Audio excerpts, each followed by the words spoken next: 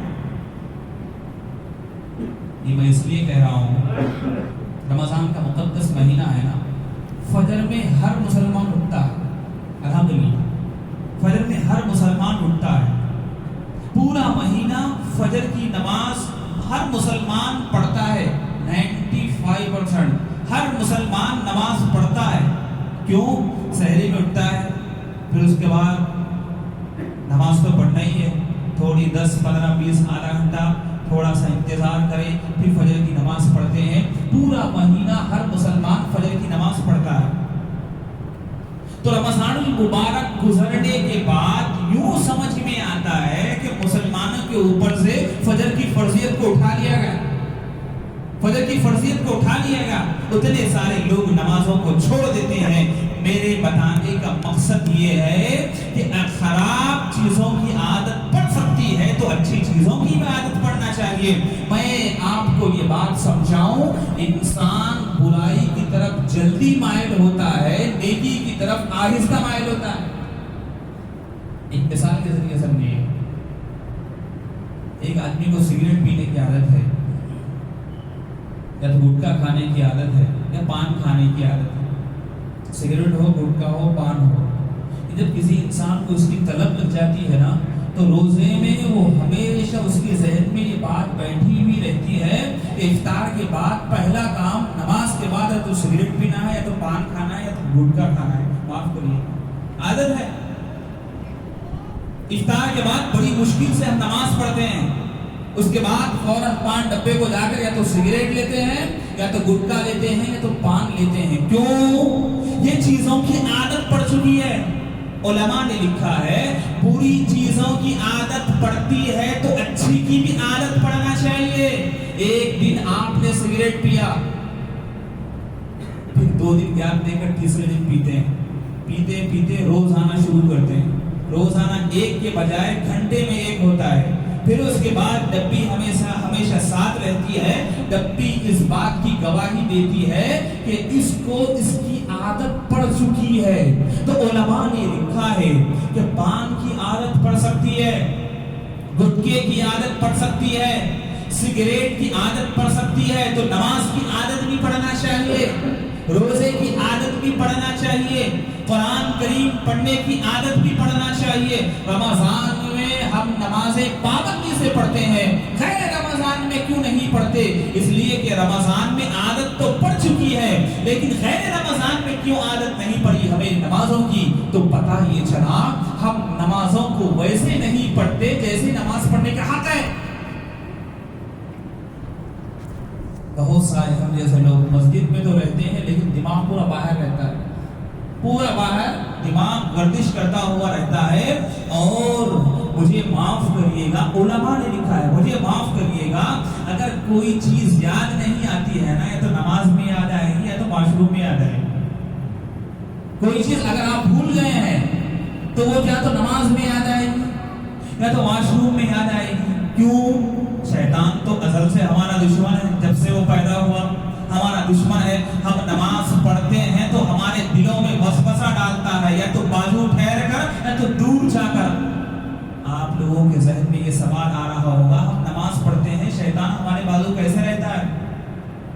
حضور نے ارشاد فرمایا صفوں کے درمیان جگہ کو مت چھوڑیے گا، وہاں پر شیطان آ جاتا ہے۔ اس وجہ سے امام صاحب کہتے ہیں نماز سے پہلے صفوں کو درست کر لیجئے، کندھے سے کندھا ملا کر کھڑے ہو جائیں، یا تو قدم سے قدم ملا کر کھڑے ہو جائیں۔ اس لیے کہ کندھے سے کندھا جب آپ ملائیں گے تو بیچ میں جگہ باقی نہیں رہے گی. جب بیچ میں جگہ باقی نہیں رہے گی تو شیطان آئے گا نہیں. جب شیطان آئے گا نہیں تو آپ کو بھٹکائے گا نہیں. جب آپ کو بھٹکائے گا نہیں تو آپ کا دل و دماغ نماز میں لگے گا. جب نماز میں آپ کا دماغ لگے گا تو سب سے پہلے اللہ خوش ہوگا. جب اللہ خوش ہوگا تو دنیا بھی آپ کی ہے, آخرت بھی آپ کی ہے. جس سے اللہ راضی ہو جاتا ہے اس سے کبھی یہ نہیں کہتا کہ آپ دوزخ میں جائیے. اللہ جس سے راضی ہو جاتا ہے اس کے سجدوں کی توفیق میں اضافہ کر دیتا ہے اور آخرت میں اس کے لیے جنت کو بنا کر رکھا ہے.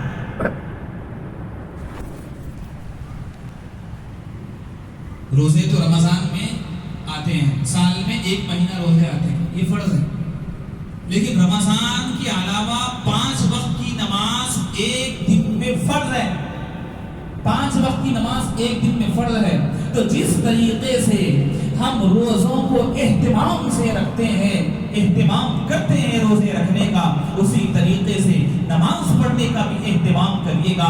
جب آپ نماز پڑھیں گے, جب ہم نماز پڑھیں گے, اللہ تبارک و تعالی ہم سے خوش ہوگا. جب اللہ ہم سے خوش ہوگا تو ہمارا ٹھکانہ اللہ تبارک و تعالی جنت بنا دے گا. الغرض محترم سامعین کرام, شب برات اس بہترین رات سے میں آپ کو ایک میسج دینا چاہتا ہوں. وہ میسج یہ ہے کہ اللہ کو راضی کر لو. جو بندہ اللہ کو راضی کر لیتا ہے پورے دنیا والے اس سے ناراض ہوں, کوئی فرق ہونے والا نہیں ہے. ایک مرتبہ حضور صلی اللہ علیہ وسلم صحابہ کرام کے جھرمٹ میں بیٹھے ہوئے اور کچھ حدیثیں ارشاد فرما رہے تھے اور کہہ رہے تھے ارحموا من فی الارض یرحمکم من فی السماء. تم زمین والوں پر رحم کرو, اللہ تعالی آسمان سے تم پر رحم کرے گا. اور حضور صلی اللہ علیہ وسلم ارشاد فرما رہے تھے طلب العلم فریضۃ علی کل مسلم, علم حاصل کرنا ہر مسلمان پر فرض ہے. حدیثیں بتا رہے تھے, صحابہ کرام کو حدیثیں سکھا رہے تھے, دین کی کچھ باتیں سکھا رہے تھے.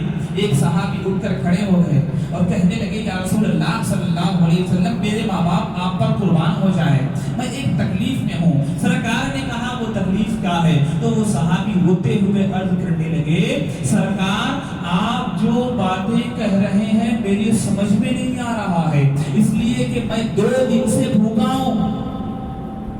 آپ جو کہہ رہے ہیں میرے سمجھ میں نہیں آ رہا ہے, 2 دن سے میں بھوکا ہوں. تو حضور صلی اللہ تعالی علیہ وسلم نے ارشاد فرمایا کہ اے میرے پیارے صحابی سن لو, تم یہ کہہ رہے ہو کہ 2 دن سے میں بھوکا ہوں, تم کھانا کھائیں گے یا میں ایسی چیز آپ کو بتاؤں جو کھانے سے بہتر ہے؟ ہم اور آپ ہوتے تو سب سے پہلے کہتے یا رسول اللہ کھانا چاہیے. لیکن وہ بھی تھے صحابی, رسول خدا صلی اللہ علیہ وسلم کی صحبت میں بیٹھنے والے تھے. انہوں نے عرض کیا سرکار کھانے سے بہتر چیز بتائیے گا. تو میرے محبوب صلی اللہ علیہ وسلم نے ارشاد فرمایا کھانے سے بہتر چیز میں اس وقت بتاؤں گا جب تمہارا دل میری طرف متوجہ ہو, تمہارا دماغ میری طرف متوجہ ہو. تو وہ صحابی کہنے لگے یا رسول اللہ یہ تو ہوتا ہی نہیں ہے, میں کب سے ہی کوشش کر رہا ہوں آپ کی طرف دل و دماغ کو متوجہ کرنے کے لیے, یہ تو ہوتا ہی نہیں ہے. سرکار نے کہا تھوڑی دیر بیٹھ جاؤ. سرکار نے ان کی طرف توجہ ڈالی اور ڈال کر کہا اے پیارے صحابی بتائیے تیرا دل دماغ کس کی طرف ہے؟ اس وقت صحابی کہنے لگے یا رسول اللہ اب میرا دل بھی آپ کی طرف متوجہ ہو چکا ہے, میرا دماغ بھی آپ کی طرف متوجہ ہو چکا ہے, نہ کھایا ہے نہ پیا ہے, بلکہ سرکار نے ان کے دل کی طرف توجہ ڈالی, ان کے دماغ کی طرف توجہ ڈالی. ان کے دل کی دنیا بدل گئی, ان کا دماغ بدل گیا. اب کہنے لگے یا رسول اللہ میرا دماغ کھانے کی طرف سے ہٹ چکا ہے, میرا دماغ پانی کی طرف سے ہٹ چکا ہے, میرا پورا دل و دماغ آپ کی طرف متوجہ ہے. تو میرے محبوب نے ارشاد فرمایا سبحان اللہ و بحمدہ سبحان اللہ العظیم, پڑھ لے تجھے اس سے زیادہ اللہ تعالی ثواب عطا فرمائے. یہ میں آپ کو اس لیے بتا رہا ہوں, اپنے موضوع سے ہٹائیں, کہ آپ کو میں اس لیے بتا رہا ہوں کہ وہ صحابہ کرام بھوکے رہ کر یہ دین کو ہم تک پہنچایا ہے, اتنے پیاسے رہ کر یہ دین کو ہم تک پہنچایا ہے. بڑی مصیبتوں کے ساتھ, بڑی پریشانیوں کے ساتھ یہ دین ہم کو بیٹھے بٹھائے مل چکا ہے. پہلے زمانے میں نہ فین تھا, اے سی تھی، نہ کولر تھا، نہ لائٹ تھی، بلکہ صحابہ کرام چراغوں کو جلا کر عشاء کی نماز پڑھا کرتے تھے، چراغوں کو جلا کر فجر کی نماز پڑھا کرتے تھے۔ بڑی مصیبت سے یہ دین ہم تک پہنچا ہے۔ اللہ تبارک و تعالیٰ کا شکر ادا کریے کہ اللہ تبارک و تعالیٰ نے ہم سے کوئی قربانی نہیں مانگی ہے، بس اللہ یہ ہم سے چاہتا ہے آرام سے فین کے پیچھے بیٹھو یا کولر کی ہوا کھاؤ یا اے سی کی ہوا کھاؤ، لیکن مجھے ضرور یاد کرنا۔ صحابہ کرام اللہ کو یاد کرتے تھے مصیبت میں، لیکن ہم آرام کے ساتھ گھر میں بیٹھ کر اللہ کو یاد کر سکتے ہیں، لیکن شرط یہ ہے کہ ہم چاہیں تب ہوگا، ہم نہیں چاہیں گے تو کچھ نہیں ہوگا۔ اس وجہ سے ہم پڑھنے کے زمانے میں ہمارے اساتذہ بتاتے تھے اگر تم پڑھنا چاہو تو پڑھ سکتے، اگر تم پڑھنا نہ چاہو تو جبرائیل آئے تب بھی تم کو نہیں پڑھا سکے۔ آپ پڑھنا چاہتے ہی نہیں، آپ کو جبرائیل آ کر بھی نہیں پڑھا سکتے۔ اگر آپ یہ چاہیں کہ مجھے پڑھنا ہے تو کسی بھی استاد کے سامنے بیٹھ کر آپ پڑھ سکتے ہیں۔ مطلب یہ ہوا ہم جو چاہیں گے اللہ تبارک و تعالیٰ وہ کرے گا۔ اس وجہ سے علماء سے آپ نے بارہا سنا ہوگا اللہ تبارک و تعالیٰ تمہارے گمان کے مطابق کام کرتا ہے۔ اللہ تعالیٰ سے اچھا گمان رکھو، اللہ سے برا گمان مت رکھو۔ انسان سامنے سے جا رہا ہے، اچانک بلی سامنے سے چلے گئی، ہمارا دماغ ادھر ادھر چلا جاتا ہے اور ہم یہ سوچتے ہیں کہ بلی نے راستے کو کاٹا ہے لہذا شاید یہ کام آج نہیں کرنا چاہیے۔ ہمارا دماغ دیکھیے گا، ہمارا دل دیکھیے گا، شیطان ہمارا دشمن ہے، ہمارے دل و دماغ کو کبھی بھی اللہ سے ہٹانے کی کوشش کرتا ہے، لیکن ہم اللہ تبارک و تعالیٰ کے خاص بندے بن کر ہم شیطان کے بھٹکاوے میں نہ آئیں۔ کسی بلی سامنے سے جانے سے آپ کے اوپر کوئی فرق پڑنے والا نہیں ہے۔ اور ایک بات میں آپ کو بتاؤں، انسان ضروری نہیں ہے کہ وہ اپنے ہاتھ سے اپنے پیر سے شرک کرے۔ بعض اوقات انسان کی زبان سے ایسے جملے نکل جاتے ہیں جو بندے کو شرک تک پہنچا دیتے ہیں۔ یہ میں اس لیے کہہ رہا ہوں اس رات میں ہر کسی کو اللہ معاف کرے گا سوائے مشرک کو۔ اللہ کے علاوہ اگر کسی کو شریک ٹھہراؤ گے نا اللہ تعالیٰ اس کو معاف نہیں کرے گا، اتنی مقدس رات میں بھی اللہ کے سوا دوسرے کو شریک ٹھہراتا ہے۔ مثال کے طور پر ہمارے گھروں میں یہ شرک ہوتا ہے کہ فلاں ڈاکٹر کے ہاتھ میں شفا ہے، ہوتا ہے، یہ بھی شرک ہے لیکن شرک خفی ہے، ہوتا ہے نا۔ اللہ تعالیٰ نے فلاں ڈاکٹر کے ہاتھ میں شفا رکھی ہے، غلط جملہ ہے۔ اللہ نے ڈاکٹر کے ہاتھ میں شفا نہیں رکھی، اپنے ہاتھ میں شفا رکھی ہے۔ ہم ڈاکٹر کو مشکل کشا حاجت روا سمجھیں گے تو سمجھو اللہ کے ذات میں دوسرے کو شریک ٹھہرا رہے ہیں۔ اللہ سب کو معاف کرے گا، ان اللہ لا یغفر ان یشرک بہ ویغفر ما دون ذلک لمن یشاء۔ اللہ جسے چاہے معاف کر سکتا ہے لیکن شرک کرنے والے کو اللہ کبھی معاف نہیں کرے۔ گلے میں تعویذ لٹکایا اور اس کا ایمان، تعویذ لٹکانا ناجائز نہیں ہے، تعویذ لٹکانا چھوٹے بچوں کے لیے ہے۔ چھوٹا بچہ ہے نا 1 سال کا، نہ پڑھنا جانتا ہے نہ لکھنا جانتا ہے، تو بقدر ضرورت قرآن کی کچھ آیتیں لکھ کر اس بچے کے گلے میں ڈال سکتے ہو، اجازت ہے۔ لیکن اگر کوئی بڑا عمر کا بندہ تعویذ لٹکا کر تعویذ پر یقین کر رہا ہے تو یہ بھی مشرک ہے۔ مجھے معاف کریے، چھوٹا سا بچہ ہے، اس کے گلے میں تعویذ میں کالا دھاگا ہے، ہاتھ میں کالا دھاگا ہے، یا تو لال دھاگا ہاتھ میں ہے یا تو پیر میں ہے۔ آپ پوچھئے کالا دھاگا بچے کے پیر میں کیوں ڈالا گیا، کالا دھاگا بچے کے گلے میں کیوں ڈالا گیا، تو فوراً ماں یہ کہتی ہے کہ نظر نہ لگے، اس وجہ سے کالے دھاگے کو ڈالا جا رہا ہے۔ تو آپ نے اللہ کے ساتھ شریک ٹھہرایا، پریشان نہ ہو، اللہ کے ساتھ آپ نے شریک یہ ٹھہرایا کہ آپ نے تانگے کے اندر اتنی طاقت کو سمجھا کہ وہ آپ کے بچے کو نظر سے روک سکے۔ یاد رکھو نظر سے روکنے والا صرف ایک ہے، اس کا نام اللہ ہے۔ اللہ سب کو معاف کرے گا لیکن مشرک کو کبھی معاف نہیں کرے گا. لہذا اللہ کے ساتھ کسی کو شریک مت ٹھہرائیے گا. جو بھی کرنے والا ہے اللہ کرنے والا ہے. میں نے آپ سے شروع میں بھی کہا 2 رکعت نماز پڑھ کے آپ دعا کریے گا, انشاءاللہ اللہ کی ذات پر یقین ہے اللہ تعالیٰ ضرور ہماری مصیبتوں کو دور کرے گا. مانگو تب نا, ہم اللہ سے مانگتے ہی نہیں ہیں. اور ہمارے اندر سب سے بڑی خرابی یہ ہے کہ ہم 1-2 مرتبہ مانگتے ہیں, اگر اللہ نہ دے تو بیزار ہو جاتے ہیں. ارے بھائی کتنے مرتبہ مانگو یار, روزانہ مانگ رہا ہوں اللہ دیتا ہی نہیں ہے. اللہ پلٹ کر اگر تم سے سوال کرے تم نے کتنی میری باتوں کو سنا ہے, کیا جواب دیں گے؟ ہم اللہ کی باتوں کو تو سنتے نہیں ہیں اور ہم یہ چاہتے ہیں کہ ہماری زبان سے نکل جائے, اللہ قبول کر لے. ایسے کا ہوگا؟ اللہ ارشاد فرماتا ہے, شاید میں نے اس سے پہلے شب برات میں بھی یہ بات کہی تھی, ابھی بھی یہ بات کہنا چاہتا ہوں, حدیث قدسی ہے.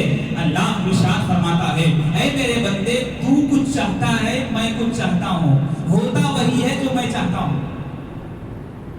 حدیث قدسی ہے. حدیث قدسی کا مطلب معلوم, اللہ تعالیٰ کے الفاظ ہوتے ہیں, محبوب اس کی نقل کرتے ہیں, اس کو حدیث قدسی کہا جاتا ہے. تو اللہ تعالیٰ ارشاد فرماتا ہے, اے میرے بندے تو کچھ چاہتا ہے میں کچھ چاہتا ہوں, ہوتا وہی ہے جو میں چاہتا ہوں, تو وہ کر جو میں چاہتا ہوں, پھر وہ ہوگا جو تو چاہتا ہے. تو کچھ چاہتا ہے میں کچھ چاہتا ہوں, ہوتا وہی ہے جو میں چاہتا ہوں, تو وہ کر جو میں چاہتا ہوں, پھر وہ ہوگا جو تو چاہتا ہے. تو اللہ تبارک و تعالیٰ ارشاد فرماتا ہے, پہلے تو میری بات سن, بعد میں تیری بات سنوں گا. میں نے تجھ سے کہا کہ شرک کو بالکل بھی نہیں کرنا, ہم مانتے نہیں. گاڑی کو خریدا, یہ پوری بتا رہا ہوں, گاڑی کو ہم نے نہیں خریدا, نیچے 4 لیمو لگا دیا. پوچھا جائے تو فوراً کہے گا نظر نہ لگے,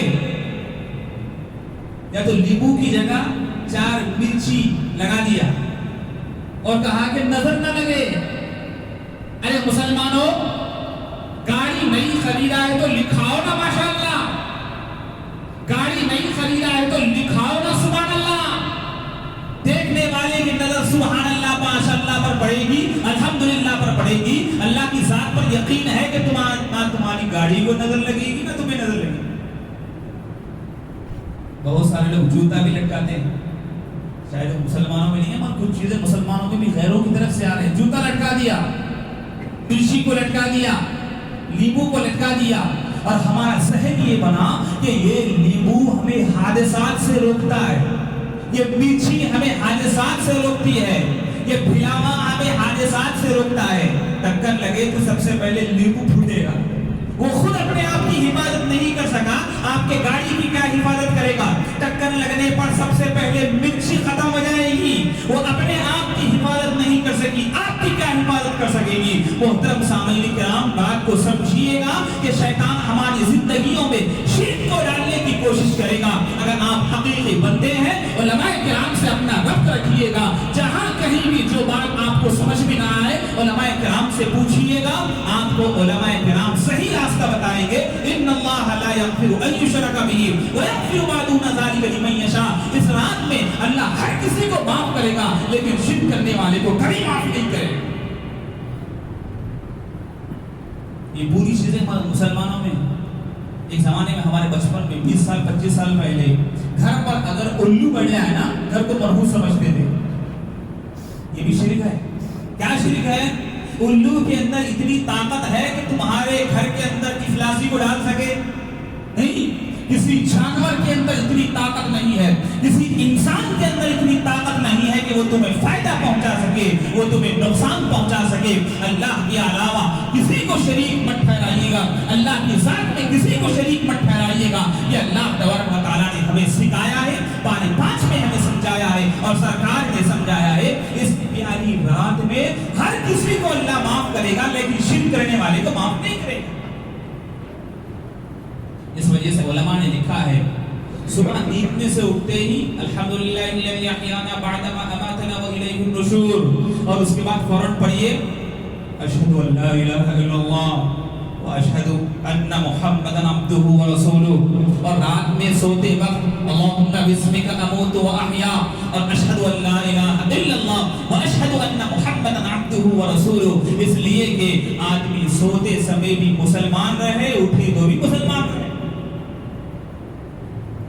شیطان دشمن ہے، اگر ہم اچھی طریقے سے نماز پڑھیں گے نا شیطان ضرور گھسے گا، صحیح طریقے سے آپ روزہ رکھیں گے نا شیطان ضرور گھسے گا، قرآن کریم کی تلاوت کریں گے نا شیطان ضرور کچھ نہ کچھ کامیاب دلائے گا۔ نمازوں میں بھی بہت سارے لوگوں کو بہت کچھ خیالات آتے ہیں، بہت سارے کام یاد آتے ہیں۔ اللہ کے رسول صلی اللہ علیہ وسلم نے ارشاد فرمایا نماز پڑھو تو ایسی کہ یہ میری زندگی کی آخری نماز ہے۔ کسی انسان کو پھانسی پر چڑھایا جانے والا ہے، اس سے خواہش کی جائے کہ آپ کی خواہش آخری وقت میں کیا ہے بتائیے گا، وہ بندہ کہے مجھے 2 رکعت نماز پڑھنا ہے، تو پھانسی سے پہلے جو 2 رکعت نماز پڑھے گا کتنی اخلاص سے پڑھے گا، اس لیے کہ اس کو معلوم ہے میری زندگی کی آخری نماز ہے، اس کے بعد مجھے کوئی نماز ملنے والی نہیں ہے، تو کتنی اخلاص سے نماز پڑھے گا۔ علماء نے اسی مثال کو مد نظر رکھتے ہوئے سمجھایا ہے کہ زندگی کی آخری 2 رکعت نماز ہم کتنے اخلاص سے پڑھتے ہیں۔ ہر نماز میں ہم یہ سوچئے، یہ سوچنا چاہیے کہ یہ ہماری زندگی کی آخری نماز ہے۔ روزہ رکھے تو یہ سمجھ کر رکھے کہ ہماری زندگی کا آخری روزہ ہے۔ شب برات آئے تو یہ سمجھے شاید میری زندگی کا آخری شب برات ہے۔ رمضان آئے تو یہ سوچے کہ شاید ہماری زندگی کا آخری رمضان ہے۔ تاکراتیں آئے تو یہ سمجھیے گا شاید ہماری زندگی کی آخری تاکراتیں ہیں۔ اگر ہم یہ سوچیں گے تو اللہ کی عبادت زیادہ سے زیادہ کر سکیں گے، اگر ہم نہ سوچیں گے تو ہم بوڑھے ہونے کا انتظار کریں گے۔ چند سال پہلے تک سننے میں آتا تھا وہ بوڑھے شخص کا انتقال ہو گیا، وہ بوڑھے شخص کا انتقال ہو گیا۔ چند سالوں سے یہ سننے میں آ رہا ہے، کورونا کے بعد یہ سننے میں آ رہا ہے کہ اس جوان کا بھی انتقال ہو گیا، اس بچے کا بھی انتقال ہوا۔ ارے کیا ہوا؟ ابھی تو مجھ سے بات کر کے گیا ہے، 33 سال کا جوان ہے، کیسے چلا گیا؟ ارے وہ تو معصوم سا بچہ تھا، گلی کے سامنے کھیلتا تھا، 5 سال کا تھا، کیسے اس دنیا سے چلا گیا؟ یہ زیادہ سننے میں آ رہا ہے۔ تو اللہ تعالیٰ بتانا یہ چاہتا ہے کہ موت کے لیے بوڑھا ہونا ضروری نہیں ہے، موت جوانی میں بھی آ سکتی ہے، ادھیڑ عمر کے ہو جاؤ تب بھی موت آ سکتی ہے، اگر تم بچے ہیں تب بھی موت آ سکتی ہے۔ موت کا وقت اللہ تعالیٰ نے کسی کو نہیں بتایا ہے، یہ اس لیے کہ بندہ زیادہ سے زیادہ عبادت کر سکے۔ اللہ کو معلوم ہے میرا بندہ کتنا ہوشیار ہے۔ اگر اللہ تعالیٰ بتا دے کہ 2025 میں آپ کی موت ہونے والی ہے رمضان میں، تو 2025 شعبان تک پورے گناہ کریں گے، 1 مہینہ شریف بن جائیں گے۔ اللہ تعالیٰ کو پتا تھا، اللہ ہر چیز کو جانتا ہے بندے کی، کیا کرنے والا ہے وہ بھی جانتا ہے، کیا کر چکا وہ بھی جانتا ہے، بندے کے دل کے اندر کا ارادہ بھی اللہ تبارک و تعالیٰ جانتا ہے۔ اس وجہ سے اللہ تعالیٰ نے موت کے وقت کو چھپا کر رکھا ہے، یہ بھی اللہ کی مصلحت ہے۔ تو ہمیں چاہیے کہ ہم یہ سوچیں شاید یہ ہماری زندگی کا آخری شب برات ہے، ہم یہ سوچیں شاید یہ رمضان المبارک ہماری زندگی کا آخری ہے، ہمارے دل میں یہ سوچ پیدا ہو جائے گی تو ہم اللہ کی عبادت اخلاص کے ساتھ کر سکیں گے۔ بزرگوں، دوستوں، عزیز ساتھیوں، آخری بات، صرف اور صرف آخری بات یہ ہے کہ شب برات کا بہترین موقع ہے، بہترین رات ہے کہ جو بندہ اللہ تبارک و تعالیٰ کو ناراض کرا ہے، بہترین موقع ہے کہ راضی کر دیا جائے اور سچے پکے دل سے توبہ کیا جائے اور شرک سے بھی اللہ تعالیٰ سے معافی چاہیے گا۔ اور علماء کرام نے یہ بھی لکھا ہے کہ دل کے اندر کینہ پالنے والا اللہ اس کو بھی اس رات میں معاف نہیں کرے گا، اور اپنے پائنچے ٹخنوں کے نیچے رکھ کر گھومنے والا ایسے بندے کی بھی اللہ بخشش نہیں کرے گا۔ اور خاص طور سے علماء نے لکھا ہے کہ شراب پینے والوں کو بھی اللہ اس رات میں معاف نہیں کرے گا، اور والدین کے نافرمان کو بھی اللہ تعالیٰ اس رات میں معاف نہیں کرے گا۔ ماں باپ کا نافرمان، دل میں کینہ رکھنے والا، اور ایک بات یاد رکھیے یہ زمانے کے حساب سے رشتہ داریوں میں پھوٹ ڈالنے والا، ہر خاندان میں ایک انسان ضرور ہوتا ہے لڑانے والا۔ کسی بھی انسان کی صورت پر مت جائیے گا، ضرور ہر خاندان میں ایک نہ ایک مرد یا عورت ایسی ہوتی ہے کہ آپس میں ایک دوسرے کو لڑا دے، اس کے سامنے جا کر کہے کہ فلاں بھائی نے تجھ کو ایسے کہا ہے، تجھے باپ نے ایسے کہا ہے، اور باپ کو جا کر کہے کہ بیٹے نے ایسے کہا ہے، دونوں میں خون ڈال دیا۔ سرکار نے ارشاد فرمایا کہ رشتہ توڑنے والا اللہ تبارک و تعالیٰ کی صراط میں بھی اس کی بخشش نہیں کرے۔ اس وجہ سے عزیز دوستوں ساتھیوں، وقت کو غنیمت جانیے گا۔ فضائل تو آپ بارہا سنتے رہتے ہیں، مختصر سی کچھ باتیں تھی جو آپ حضرات کی گوش گزار کرنا تھا، وہ یہی باتیں تھی۔ ہو سکتا ہے یہ باتیں آپ نے کئی مرتبہ سنا ہے، لیکن یاد رکھیے گا ایک بات کو بار بار سننے سے وہ دل میں نقش ہو جاتی ہے، آپ کو عبادت کرنے میں مزہ آئے گا، اور جو چیز دل میں نقش ہو جاتی ہے انشاءاللہ وہ مرتے دم تک آپ کو کام آنے والی ہے۔ تو یہ رات کو غنیمت جانیے گا، اور یہ ادھر ادھر پھرنے سے بہتر ہے گھروں میں آپ آرام کریے گا۔ اگر آپ عبادت کرنا چاہیں تو صلاۃ التسبیح پڑھ سکتے ہیں، صلاۃ التسبیح بھی آرام سے پڑھ سکتے ہیں، اور اکیلے پڑھیے۔ کیوں؟ اکیلے پڑھیں گے تو آرام سے پڑھ سکیں گے، اگر جماعت کے ساتھ پڑھیں گے تو ہم کو امام کے تابع ہونا ہے، تو امام صاحب کو جلدی جلدی پڑھنا آتا ہے، وہ پڑھ کر اڑ جائیں گے، آپ نہیں پڑھیں گے تو آپ کی نماز نہیں ہوگی۔ صلاۃ التسبیح ایسی نماز ہے کہ امام صاحب پڑھ کر اڑ جائیں، آپ نہیں پڑھ سکے تو سمجھ جائیے آپ کی نماز نہیں ہوئی۔ تو لہٰذا انفرادی طور پر عبادت کرنے کا اہتمام کریے گا۔ اللہ تبارک و تعالیٰ سے دعا کریے اللہ تعالیٰ ہم تمام کو کہنے اور سننے سے زیادہ عمل کرنے کی توفیق عطا فرمائے۔ کہنے میں اگر کچھ غلطیاں ہوئی ہیں تو اللہ تعالیٰ محض اپنے فضل و کرم سے معاف فرمائے۔ اگر کوئی بات کہنے میں ایسی نکلی ہو جو آپ کے دلوں کو تکلیف پہنچائی ہو تو آپ سے بھی معذرت کا طلبگار ہوں۔ اللہ تعالیٰ ہم تمام کو دین کی صحیح سمجھ عطا فرمائے، آمین یا رب العالمین۔ وآخر دعوانا الحمدللہ رب العالمین۔ مختصر سی دعا کی تو انشاءاللہ الحمدللہ رب العالمین، والصلاة والسلام علی اشرف الانبیاء والمرسلین محمد وعلى آلہ واصحابہ اجمعین۔ اللهم انت السلام ومنك السلام واليك يرجع السلام، حينا ربنا بالسلام وادخلنا الجنة دار السلام، تبارك ربنا وتعاليت يا ذا الجلال والاکرام۔ اے اللہ ہمارے تمام گناہوں کو معاف فرما، اے اللہ ہماری تمام خطاؤں سے درگزر فرما، اے اللہ ہماری لغزشوں کو معاف فرما، اے اللہ ہماری کوتاہیوں کو دور فرما۔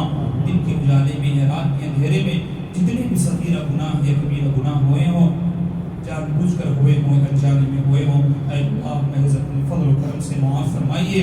اے اللہ مقدس رات ہے شب برات، اے اللہ اس کی برکت سے ہمارے تمام صغیرہ اور کبیرہ گناہوں کو معاف فرمائیے۔ اے اللہ آسمان کے بہاؤں سے ہماری حفاظت فرمائیے، زمین کے فتنوں سے ہماری حفاظت فرمائیے، اچانک ہونے والے حادثات سے ہماری حفاظت فرمائیے، اچانک ہونے والی موت سے ہماری حفاظت فرمائیے۔ اے اللہ طرح طرح کی بیماریوں سے ہماری حفاظت فرمائیے، دواخانوں کے چکروں سے ہماری حفاظت فرمائیے۔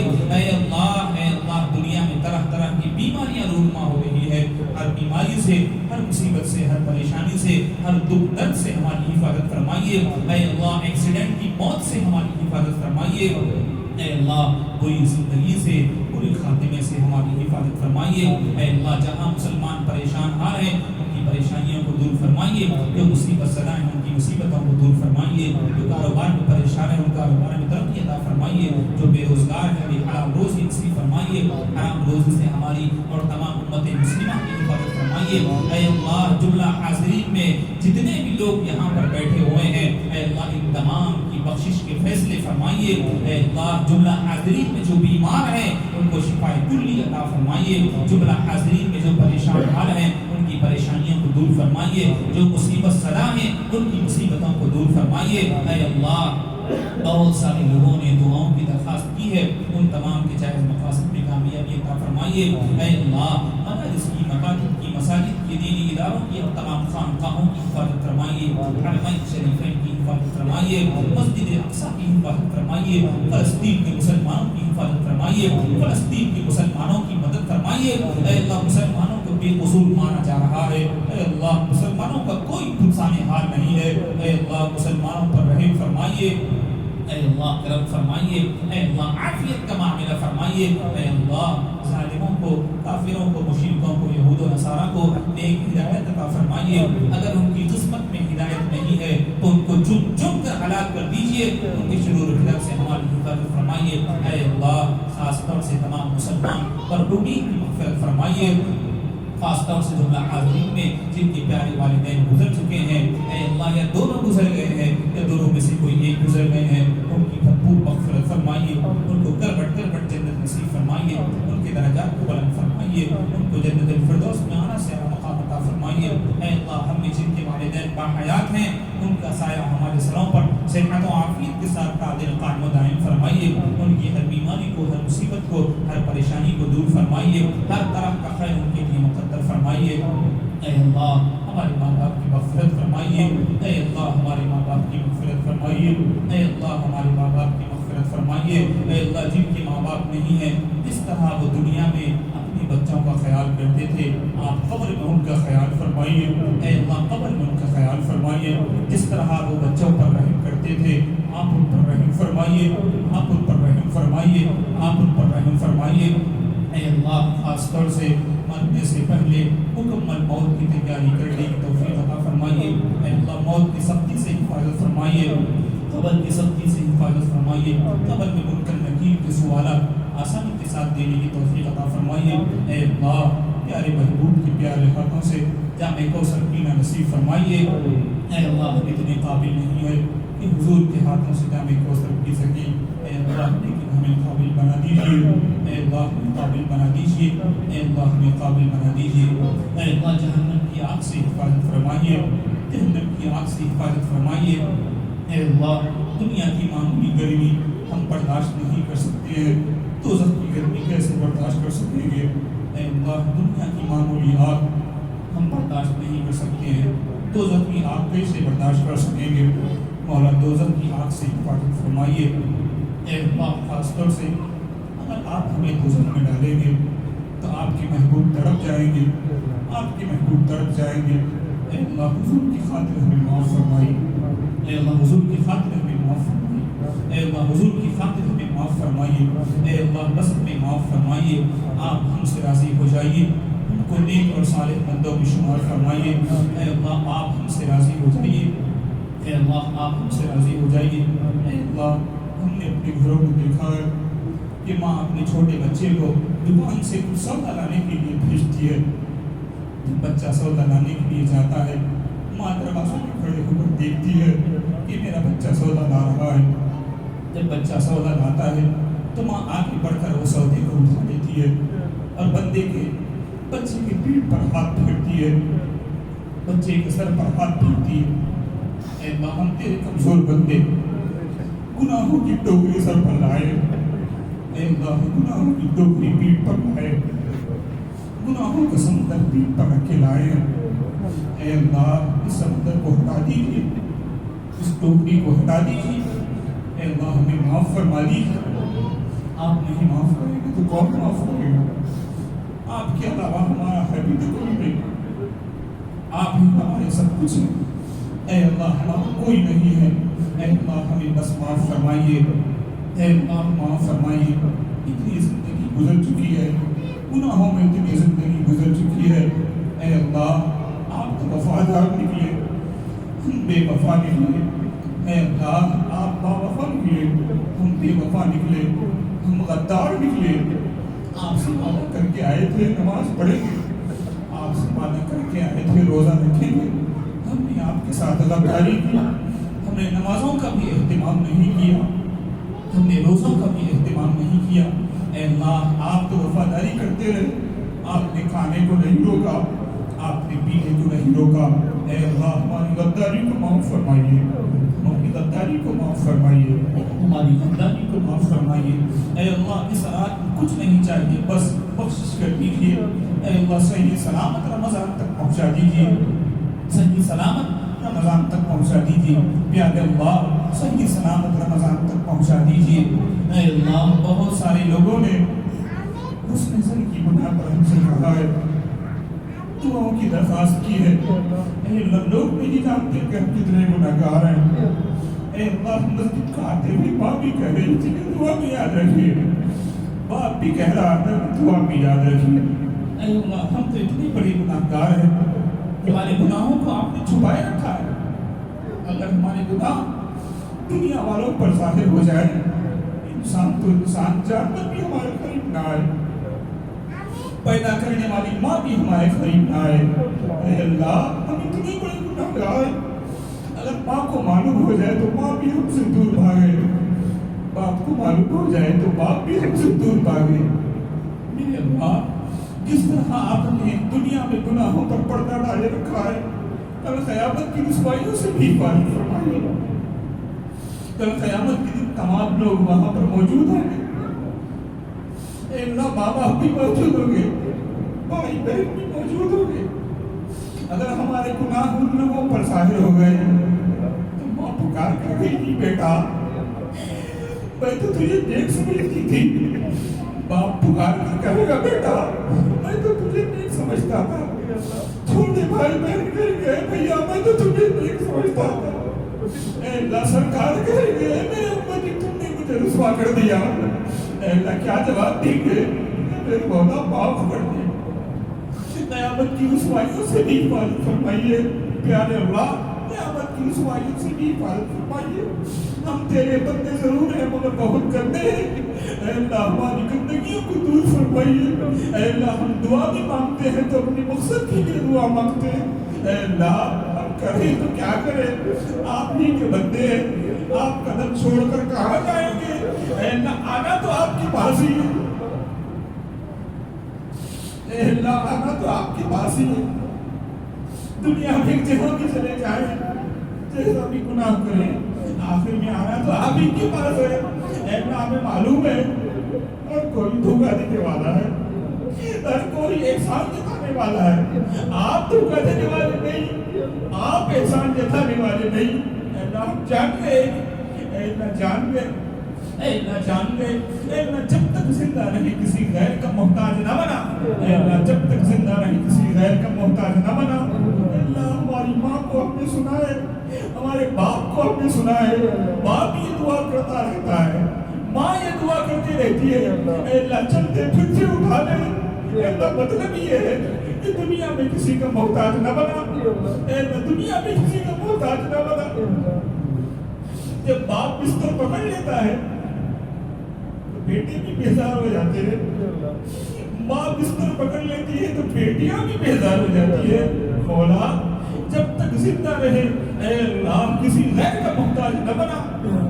دنیا والے دیتے ہیں بہت کچھ بول دیتے ہیں، آپ بہت کچھ دیتے ہیں کچھ بھی نہیں بولتے، آپ اپنا محتاج بنائے رکھنا، کسی غیر کے سامنے ہاتھ پھیلانے سے حفاظت فرمائیے۔ اے اللہ جب تک زندہ رہے اے اللہ اسلام پر زندہ رکھیے، جب ہمارے جانے کا وقت قریب آئے ہماری زبان سے کلمہ طیبہ جاری کر دینا، جب نبی واپسی ہو یا اللہ لب ہو لا الہ الا اللہ۔ اے اللہ پیارے محبوب نے جن بھلائیوں کو سوال کیا تھا وہ سب چیزیں کو عطا فرمائیے، جن شرور الفتن سے آپ نے پناہ مانگی تھی ان سے ہماری اور تمام امت مسلمہ کی حفاظت فرمائیے۔ اے اللہ ہم نے اپنی حیثیت کے مطابق مانگا ہے، آپ اپنی شان کے مطابق عطا فرمائیے، آپ اپنی شان کے مطابق عطا فرمائیے۔ اے اللہ ہم تو تیرے ایسے بھکاری ہیں ہمیں بھیک مانگنا بھی نہیں آتا، بھیک مانگنا بھی سکھا دے، جو مانگا ہے اسے بھی عطا فرمائیے، جو مانگنے سے رہ گیا ہے اسے بھی عطا فرمائیے۔ اے اللہ جو کہا گیا ہے، اے اللہ جو سنا گیا ہے، سننے میں کہنے میں جو بھی غلطیاں ہوئی ہیں محض اپنے فضل و کرم سے معاف فرمائیے، ہماری دعاؤں کو محض اپنے فضل و کرم سے پیارے محبوب کے صدقے و طفیل تمام انبیاء کرام کے واسطے اور وسیلے سے قبول فرمائیے۔ سبحان ربک رب العزة عما یصفون وسلام علی المرسلین والحمد للہ۔